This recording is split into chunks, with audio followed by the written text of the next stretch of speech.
Hello, everybody.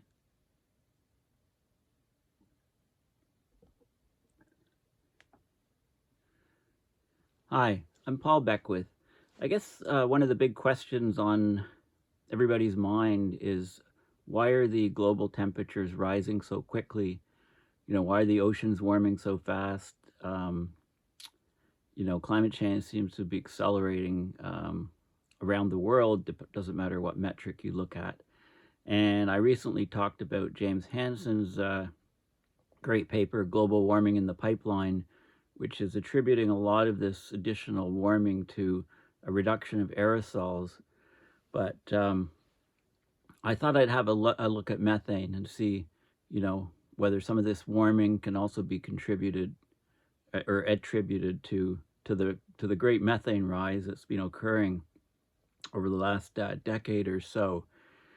And I attended a webinar with Ewan Nisbet, one of the methane experts on wetlands, and he's got some very surprising things to say. I mean, the question, I guess, is are we in a termination zero methane event?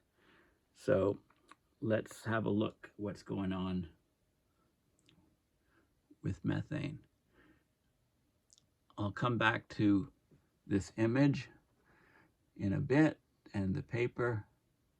Let's start with the Global Monitoring Laboratory, the NOAA Earth Systems Research Lab, and it looks continuously at greenhouse gases.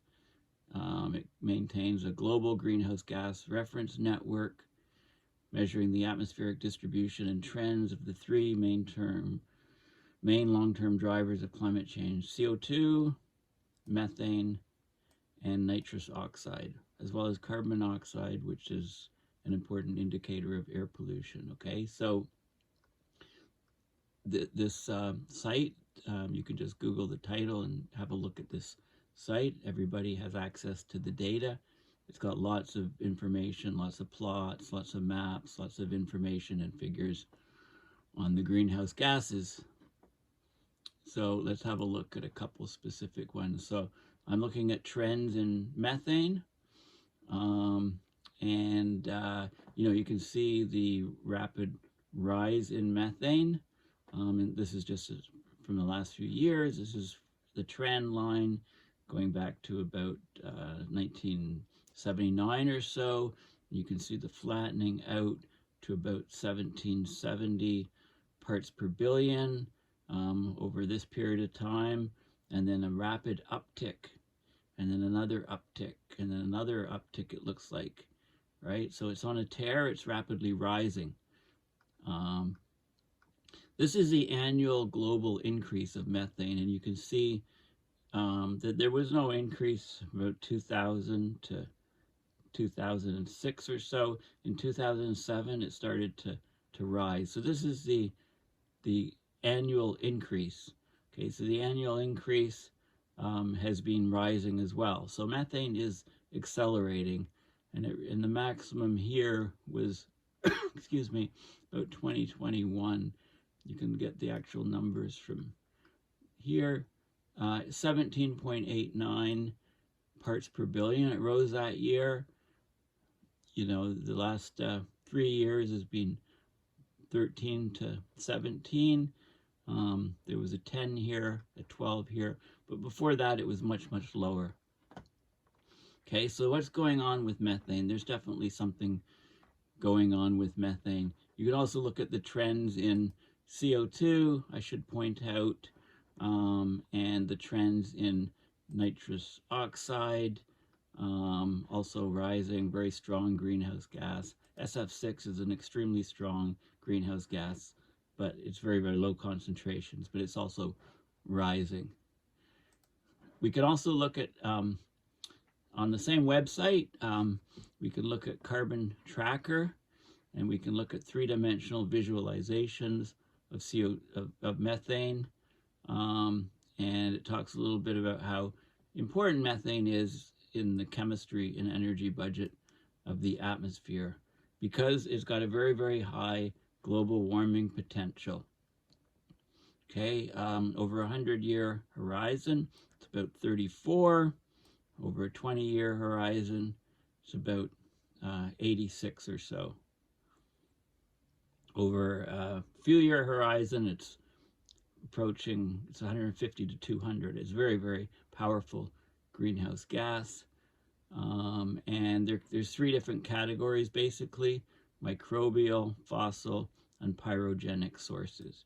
So microbial emissions are due to methane-generating microbes, something called methanogens.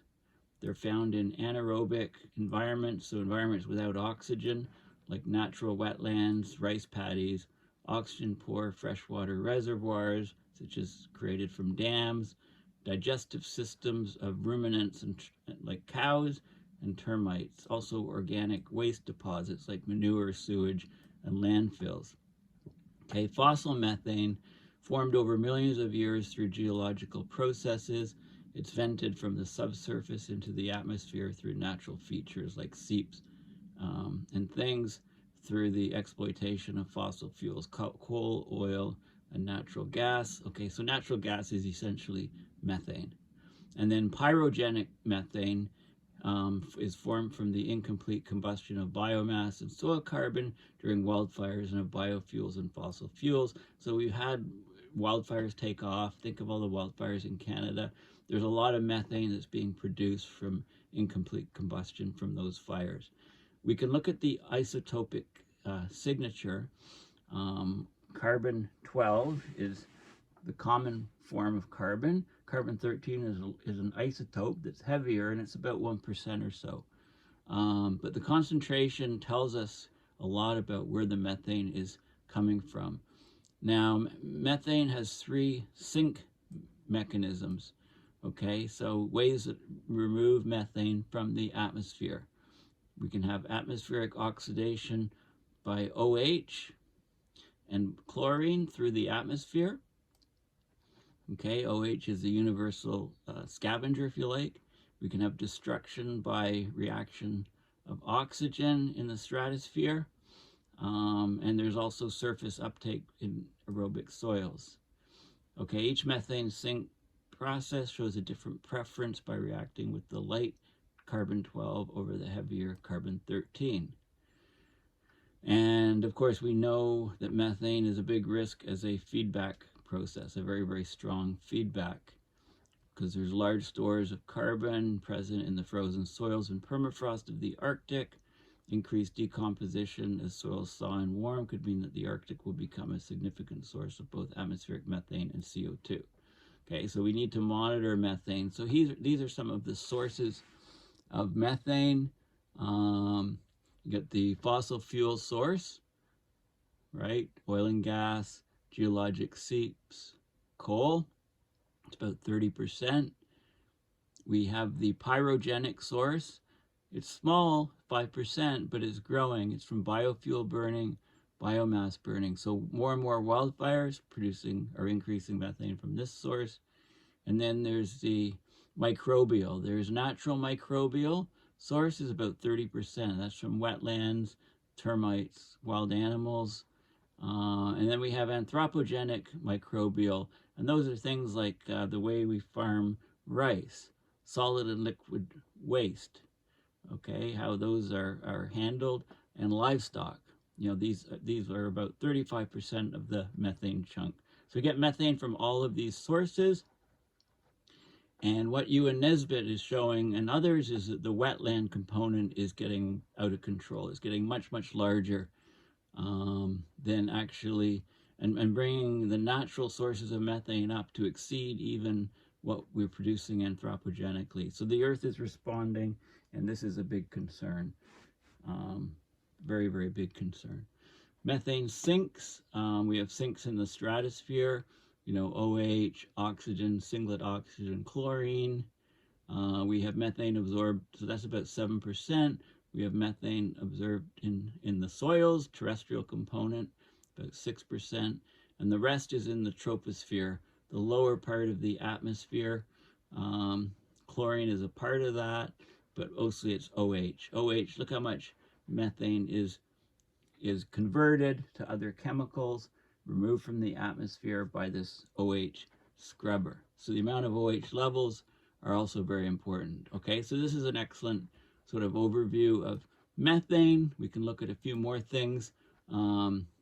These are all accessible from this initial website, Global Monitoring Laboratory, right? It's just the links here. Rather than opening them one at a time, I'm just displaying them here. So here's a sphere, and what you can do is you can expand it in and out. It's 2021, January 2021 at different levels. So this is right near the surface, and you can play around and see where the methane sources are. So look at the sources here in India, in these dry regions, or well, not dry regions, but these are areas, sorry, very, very wet regions, monsoon regions that are getting wetter and wetter, and the methane source is rising. There's industrial sources other places. So this gives you sort of, this tells you, if you hover the pointer over, it tells you the parts per billion of methane at a given longitude and latitude. So you can see where the methane sources are, North America. Okay, so they're mostly northern hemisphere type sources. So it's another great tool to have. You can expand in on different regions and so on. Okay, so very, very high regions here, 2,500 ppb. This whole area is between 2,400 and 2,500. Very, very high emission areas. There's another visualization you can look at here, and again you can trace over to different areas. So that we've got the Earth here, and you can trace over in different areas. These are different, and you can get the methane concentration with height. So you can look at a specific high emitting area and then look over, how it decreases with height as the methane gets dispersed, etc. Just another tool to look at it. There's also a site here where there's all of these monitoring stations, and you can just click on a particular one and it gives you data. There's two different sites here. We can pick one of them and look at the time series of the data.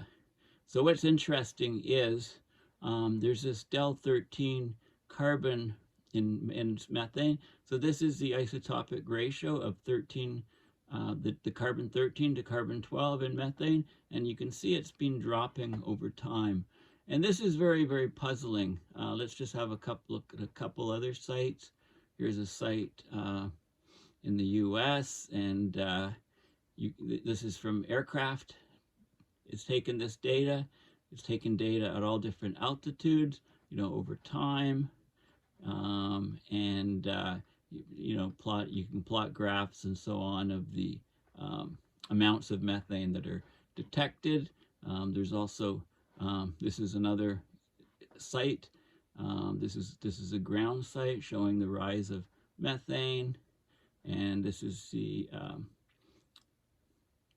there's models on what it should be, and then differences from the models. And then there's here's another site here where the del 13 is dropping, and that's very puzzling. Okay, so all this data is accessible by clicking various links on the Global Monitoring Laboratory site. Okay, so we got a lot of information about methane. Now, this is a paper which came out fairly recently by Ewan Nisbet, and he's the guy who gave the presentation, which I saw, and I'll be talking about that presentation in a few minutes, and what his views are on as to whether we're entering a termination zero methane event. So what he's saying is that there's strong positive wetland methane climate feedbacks from global warming. They're not accounted for in Earth system models. Okay, but we're getting a substantial increase in methane emissions at the moment due to stronger impact of warming over tropical wetlands, it looks like. So this is a papyrus swamp in equatorial Uganda. So methane emissions from these tropical wetlands may be increasing rapidly. Now, it's increasing rapidly in the measurement areas that scientists have looked at. Is it increasing rapidly overall? We think so, and we think this will challenge the Paris Agreement's hopes to limit climate warming. Okay, so it's not clear. Atmospheric methane is increasing rapidly, but it's not clear why. It's likely that a substantial part of this unexpected growth, which is so strong that it imperils the Paris Agreement, is powered by increasing emissions from wetlands. So there's a paper, and I'll talk about this paper by Zhen Zhang and his colleagues, provides evidence that wetlands, especially warmer, wetter tropical swamps, are emitting much more methane than modelers hitherto expected. So it looks like we're getting a positive wetland methane feedback. As the planet is warming, the wetlands are warming, they're producing a lot more methane, that's causing warming. That extra warming is causing more methane to come out, and we've got a vicious amplifying feedback of methane. And it's driven by rising temperatures, but also by changes in precipitation. The more precipitation there is over these wetlands, the more methane the more anaerobic breakdown of the organic material occurs, and therefore the more methane that is produced. Okay, so methane rose rapidly in the late 20th century, but it stabilized in the first years of this century as the sinks balanced emissions in a convex equilibrium curve. But in 2007, growth returned, and now with a concave growth curve up, sharply accelerated, especially from 2020. The carbon isotopic content of atmospheric methane, expressed as del13 carbon for CH4, now trends negative. So it's becoming richer in carbon-12, less carbon-13. This reverses a previous multi-decadal trend towards more positive values that are characteristic of methane emissions from fossil fuels, such as coal and natural gas, which are typically relatively enriched in carbon-13. Okay, so when you burn coal and natural gas and when you get methane release from natural gas leaks, those are enriched in carbon-13, so you'd expect the del13 carbon ratio to increase, but it's decreasing. So what's going on? Well, if the methane is coming up from the wetlands in the tropics, and that would cause a decrease, and that's starting to dwarf human emissions of methane. So some of methane's recent negative isotopic trend may be attributed to changes in the main sink, atmospheric hydroxyl OH, but the isotopic trend is likely to be dominantly caused by emissions from increasing biogenic sources and mainly wetland methane feedbacks. So isotope data shows that about 85% of the 2007 to 2016 increase in methane emissions came from wetlands. More than half of that from wetlands in the tropics.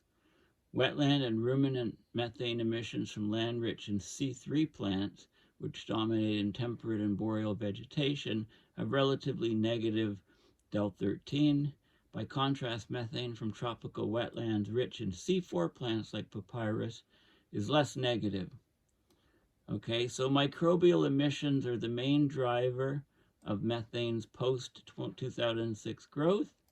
The spatial distribution of wetland methane's del13 carbon in CH4 ratio is consistent with the observed latitudinal gradient of atmospheric del13 carbon, supporting the hypothesis that wetland microbial emissions are an important driver of methane's recent growth. Okay, so there's different models of methane, soil temperatures, climate data. They're measuring the net methane flux in the marshes and swamps and wetlands using something called eddy covariance measurements, the standard way of measuring the methane coming from a swamp. The authors estimated that methane emissions increased at the rate of 1.3 to 1.4 teragrams of methane per year over the past 20 years. This is a higher increase in previous model estimates, even under a high emission scenario. So more methane is coming out than any of the models would have expected. The authors estimated that global mean annual methane emissions 2007 to 2021 due to climate change's impact on wetlands increased by 5 to 6% relative to the emission levels of 2000 to 2006. 2020 and 21 were exceptional years in terms of the total magnitude and annual variability. So we got really nailed with methane from the wetlands in 2020 and 2021. So satellite remote sensing also can look at the wetlands and see what methane's coming up, and it's showing that some tropical wetlands are spreading. They're getting larger in area, and they're getting wetter and warmer. So there's more methane production. Satellite observations show that most of methane's recent growth is from increased emissions, especially from the inundation of African wetlands. There's been low-flying aircraft campaigns over wetlands in Bolivian and in Brazilian Amazonia, and over the Upper Congo and Zambezi basins in Zambia. And over the major Zambian wetlands, for example, methane emissions were an order of magnitude. They're about 10 times greater than those simulated in land surface models. Much of the growth in methane over tropical South America and Africa may be due to large-scale meteorological shifts in the oscillation of the Indian Ocean Dipole, the IOD, and changes in the ENSO cycle. Okay? So the current growth in methane emissions is large-scale and rapid. Climate change feedback may be driving a major shift beyond the scale of normal climate variability. So this unexpected and rapid growth in methane emissions that seem to be coming from wetlands makes it much more challenging to achieve climate mitigation commitments, and it increases the urgency of cutting anthropogenic emissions. So field data, the extent of the wetlands, the productivity modeling is still inadequate, limiting understanding of methane feedback under climate change. So we have an urgent need for multi-scale sustained monitoring and observations of methane feedback in wetlands, particularly in the tropics, where it's hard to access those wetlands. Okay, so this has huge implications for our near-term future. Okay, now this is the paper by Zhang, and I'll talk about some of the key points in this. And then I'll go to the slide I showed you at the beginning, which is Ewan Nisbet's paper and question about termination zero methane event. Okay, so this was published beginning of this year, basically. Well, March 20th, 2023, it was published online. So the positive response of wetland methane emissions to climate change is an important yet uncertain Earth system feedback that amplifies atmospheric methane concentrations. So they used a wetland model. They reported intensified wetland methane emissions during 2000 to 2021, and 2020 and 2021 were exceptional years of growth. Okay, so let's just look at the figures. There's lots of good information on methane sources and sinks and the global warming potential and things like that. Temporal trends and variations in wetland methane emission. Okay, you can see, in different models, it's expected to go up significantly. It's actually surpassing even the fastest models. This is 2020 is the red dots, and 2021 is the blue. And this is a change in annual total emissions percent change of methane. And this is globally. This is in the northern hemisphere. This is reanalysis based, so modeling based interpolation between known point, ground based, okay, which is like a ground truthing, if you like. So you can see this is northern hemisphere, southern hemisphere, North America, South America. This is Africa. It's taken off in Africa. Okay, and the ground-based, there's very little data ground-based. It's more reanalysis based. We need more monitoring in Africa, but it's something going on there. Also, this is Northern Asia, Southern Asia, and Southeast Asia. It's also very, very high in some of those regions. This is the annual peak anomaly, teragrams of methane per month, so that the peak in a month, and you can see there are very, very high levels in 2020 and 2021. Okay, globally,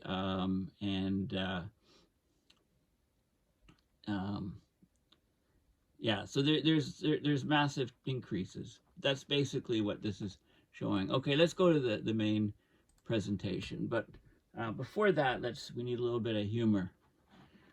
Okay, so let's go back a few slides. Well, this is just some interesting things.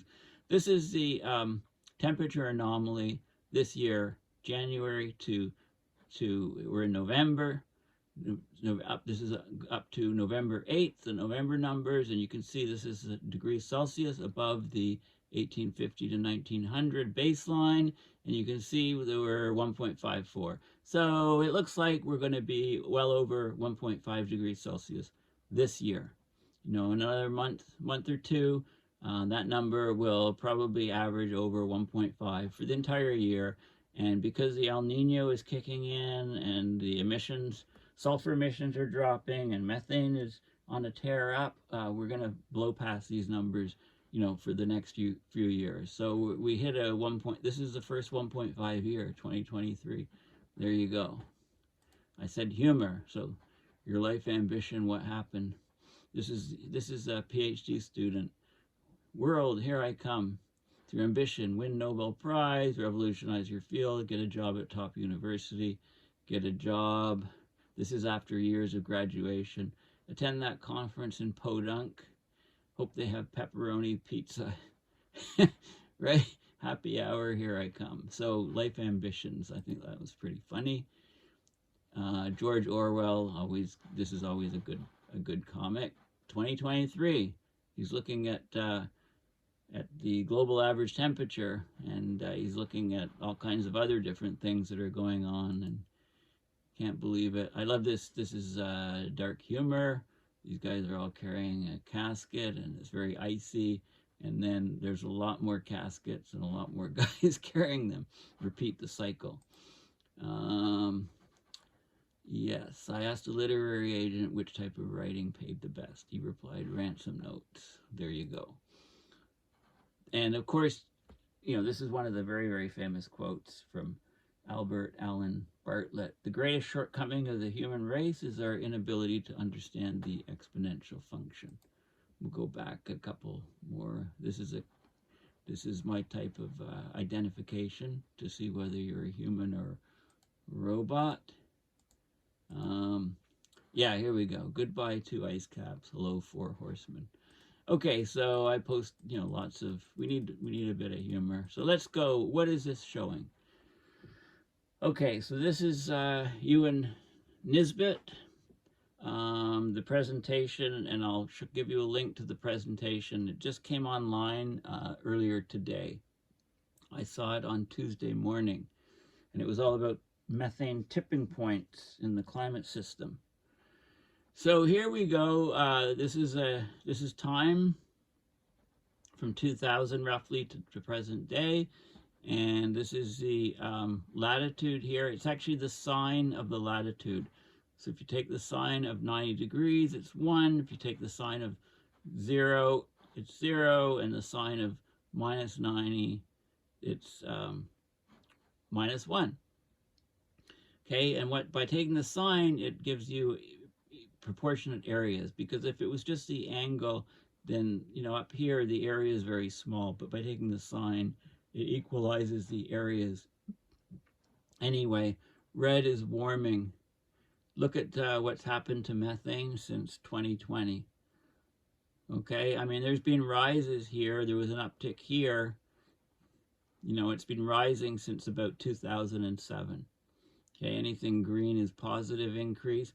So rising, and then an uptick, a jump up here, and then rising, and another jump up here. So what's going on? Why is it?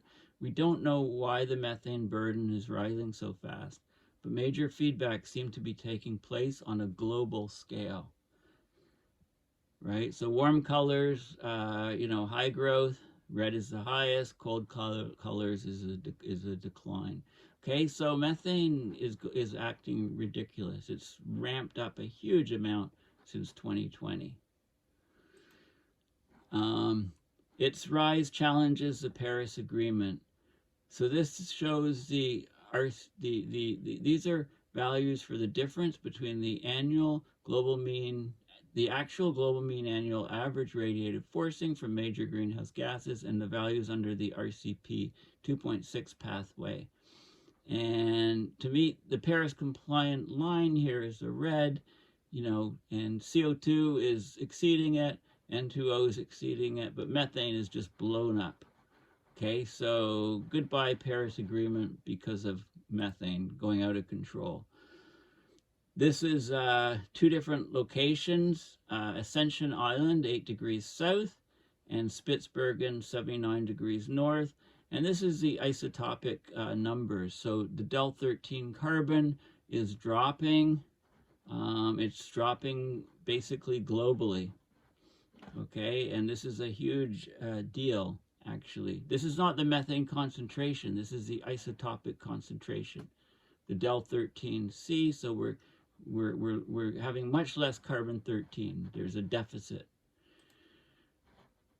Where does the new methane come from, right, for this explosion of methane? The new growth is probably driven by isotopically light emissions, so the most likely biogenic sources with very negative Del 13 carbon. Anthropogenic biogenic emissions are growing, but can only account for part of the recent methane growth because they have a very large Del 13, but Del 13 is dropping. So this is an example of cattle. This is the cattle methane emissions from cattle in teragrams per year, and you can see the trend.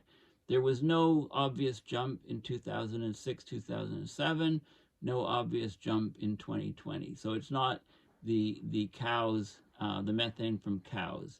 And where does the new methane come from? Tropical and subtropical wetlands and also northern wetlands may be responding strongly to climate change impacts. Recent expansion of the meteorological tropics, changes in the Indian Ocean dipole, and intense ENSO events, as well as overall boreal warmth and overall increase in rainfall. So, a cow's stomach is basically like a wetland swamp at 37 Celsius. That was one of the quotes that I really liked from Ewan during his presentation. And most of the methane from cows is from the front end, not from the back end, as people think and make their jokes about. So this is a swamp in Zambia, and this is this is global total emissions growth, 2007 to 22, about 100 teragrams per year. Okay, is the slope of the curve. Look at the growth since 2005. The negative shift in Del 13 carbon suggests that wetlands are probably the dominant factor driving faster methane growth. Cow emissions are increasing, but growth is much less and linear without a marked jump in 2006-07, as I showed on the previous graph. Fires and OH, chlorine, and soil changes may also be important. We've had a big uptick in fires, haven't had much change in OH. The soil's getting a lot wetter, so it's probably absorbing a lot less methane. That's a big factor, but that's within the wetland, as part of the wetland methane increase. This is tropical wetlands, the Bangweulu example. So these wetlands in the upper Congo headwaters, Lake Bangweulu is shallow. The wetlands are about 10,000 square kilometers. There's intense emissions, 1.2 to 3 teragrams per year are primarily coming from these wetlands. rather than from the shallow lake. The Upper Congo wetlands in northern Zambia, they had an aircraft campaign, and at least in the late wet season, the methane emissions are much, much higher. So the question is, can papyrus grow where there is no marsh? Can reeds flourish where there is no water? The characteristics of the marshland are changing, but the methane is on a tear. British Antarctic Survey visits Amazonia, the Llanos de Moxos wetlands, 70,000 square kilometers in Bolivia. The methane there is isotopically very similar to methane from the Upper Congo and the Zambezi wetlands. And here we go. So we're getting very, very large methane fluxes from the upper Amazonian, so the Amazon rainforest, the upper part, northeast Bolivia right here. And there were flights that were taken, data was collected. Daily fluxes between 168 and 456 milligrams of methane per square meter per day. Annualized emissions about 3.6 teragrams per year for the whole wetland, about 8% of Amazon's total emissions of methane. So the wetlands are producing a lot more methane. This is the northern wetlands, Canadian wetlands, Finland, an aircraft going over the wetlands in Finland. So we've got these northern wetlands in Siberia, European Russia, Scandinavia, Canada, and Alaska. The emissions are from the permafrost, but also hydrate-sourced emissions. The methane from boreal C3 plant wetlands is isotopically lighter. Del 13 carbon is around minus 67 to minus 72 compared to about 59%, minus 59% for southern hemisphere. Outer tropical C4 wetlands, maybe up to minus 55 for equatorial C4 wetlands. So basically, depending on which wetlands the methane is emitted from, it changes the isotopic signature. So by knowing the isotopic signature, we can make some good bets on where the methane's coming from, and then look at the satellites and do ground truthing and get the picture. So this is the Holocene and historic record. So we've got methane rising here. This goes back to the year 1150 Common Era. So the methane level, pretty stable, slight increase, and then it's taken off here. And this is the Del 13. So it was dropping, but then there was a sharp increase here, but now it started to come down again. And this is a focus on 1750 to now, and you can see an increase in the isotopic ratio as more and more fossil fuels are being burned. Right now, we haven't slowed down on the fossil fuels, but there's more and more methane coming from wetlands, coming from the earth, and they're starting to swamp human anthropogenic emissions. So warming is basically greatly accelerating. So this is a very worrying feature. The earth is going to kick us off soon. Looks like. So this is just a description of the two plots. So methane and the methane concentration, the isotopic concentration, shows the historical evolution of both of them before the budget was disturbed by human interference. About 1500 to 1600, we think there was the start of human interference. And then there was coal-fired stuff, around 1750, the Industrial Revolution, etc. Okay, so lots of good data and sources here. Of course, these are the glacial, interglacial transitions. Okay, so you have to go from right to left to come to the present. And we have these termination events. So this is termination 5, termination 4, 3, 2, and 1. Where the methane would take off on a tear and rise sharply. It was coming out of an ice age into a warming period, basically. This is a close-up on this part of the graph here. Okay, right here, termination 2 and termination 1. Okay, a sharp rise in methane. And if you compare these end glacial termination events to the present changes, you can look at the termination 5 event. This was CO2, and this is this methane is green, CO2 is black, and then the del 13 carbon change is the red. Okay, now as we go up here, it's becoming more negative. Okay, it's inverted. So you can see this is termination 1. Okay, so it looks like, and then, you know, are we in a termination 0? Are we in one of these termination events? Now, these terminations were all going from, you know, the end glacial, going from glacial to interglacial. You know, now we're in a interglacial already, but it looks like there's similar characteristics to what are happening because the warming has been so fast. So these are the termination events, approximate date of the abrupt phase, the change of methane over the whole event. So 250, 150 parts per billion. So 400 total for termination 1, 350, 300, 400, 350. They're all about the same. Modern, so far, we've seen 135. The model shows that from 2006 to 2035, we could have a change of a total of 573 parts per billion.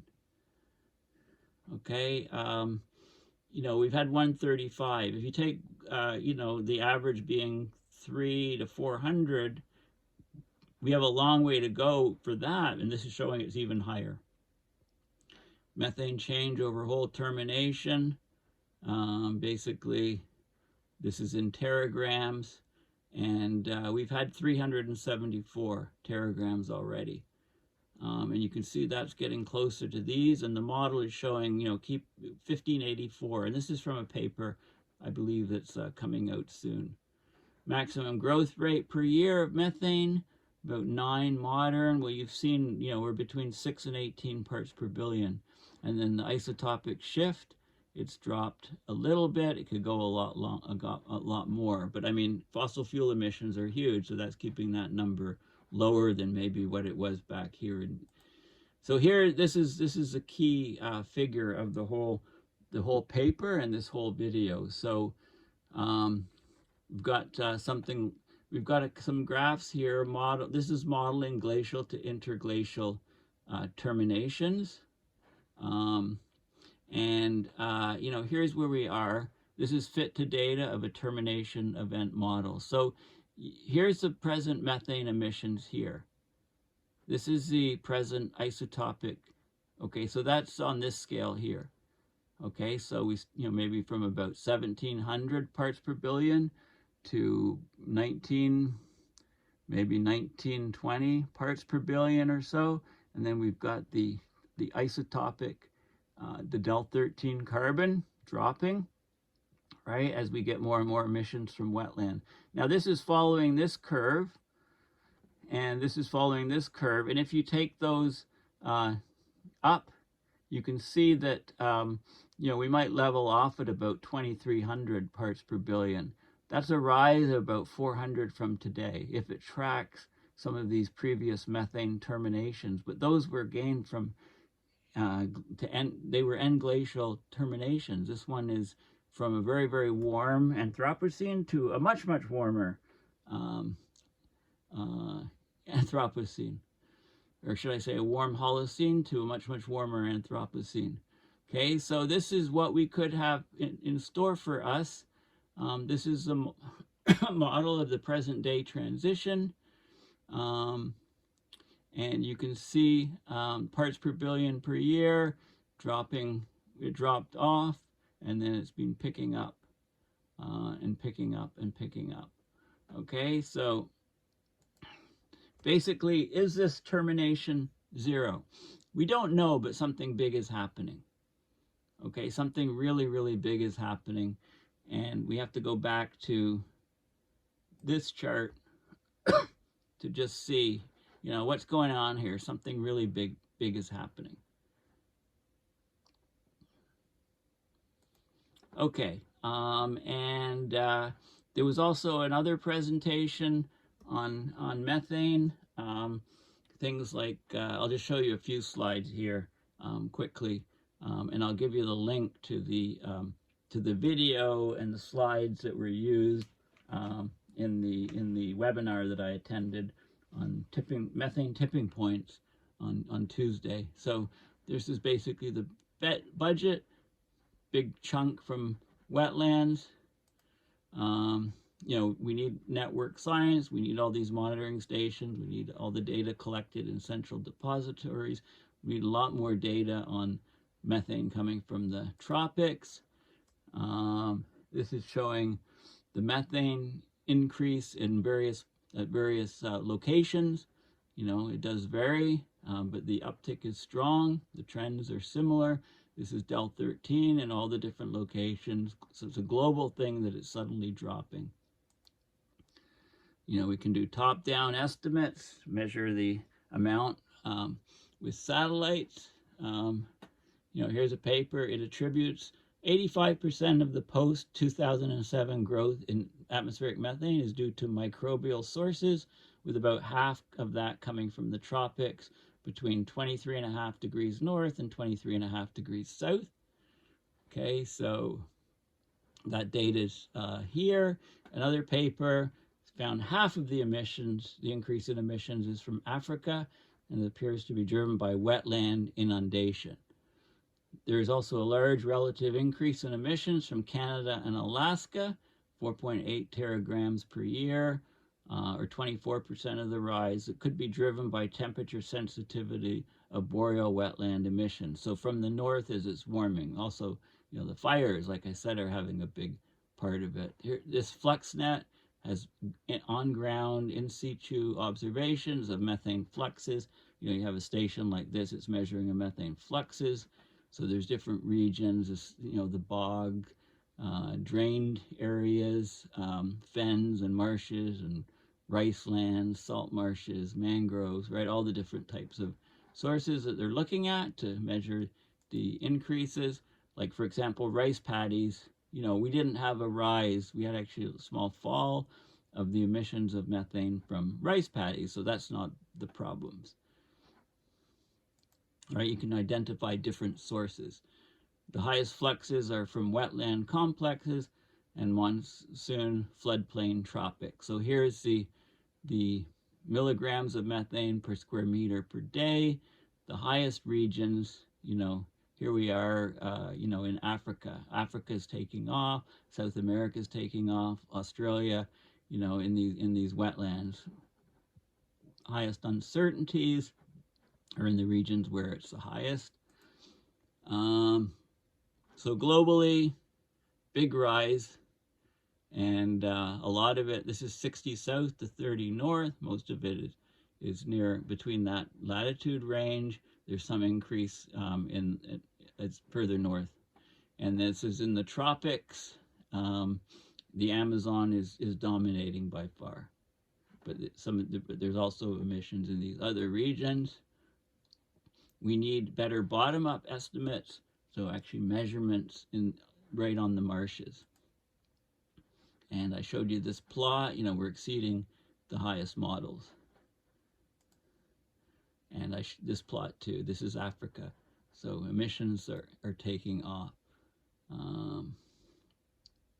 Net change between 2010s and 2000s. You can see the areas, you know, that are increasing the most. Yeah, basically that's it. Okay, so there's lots in there. I'll go back to these plots up here somewhere. Here we go. Yeah, so basically there's very, very strange things going on in methane. Very, very sharp rises. Let's just go back to this guy here. I think I posted shortly after.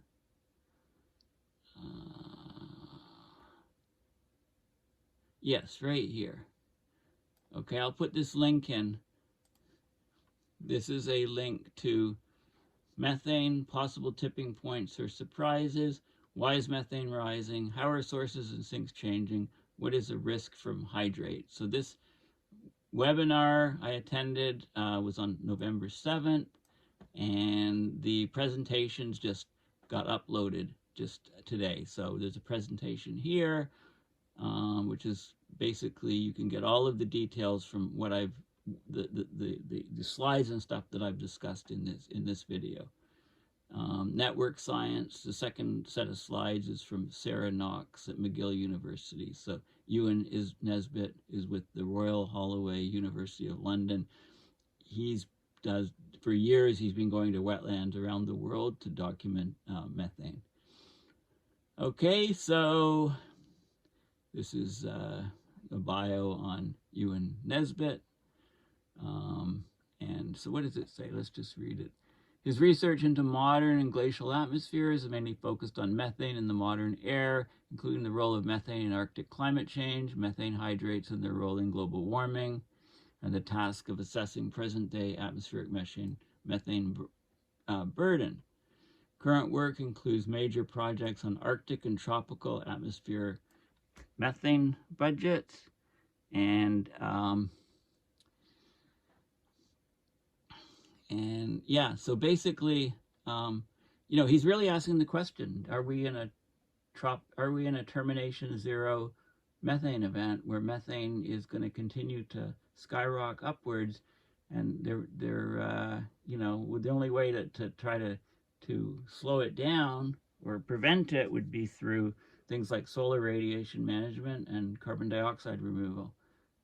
We've left it too late to address climate change. We're on a tear heading upwards, and think of this presentation in terms of also in relation to James Hansen's global warming in the pipeline, and to surpassing 1.5 Celsius this year, et cetera, and you can see that we've unleashed Pandora's box of ills with abrupt climate system change.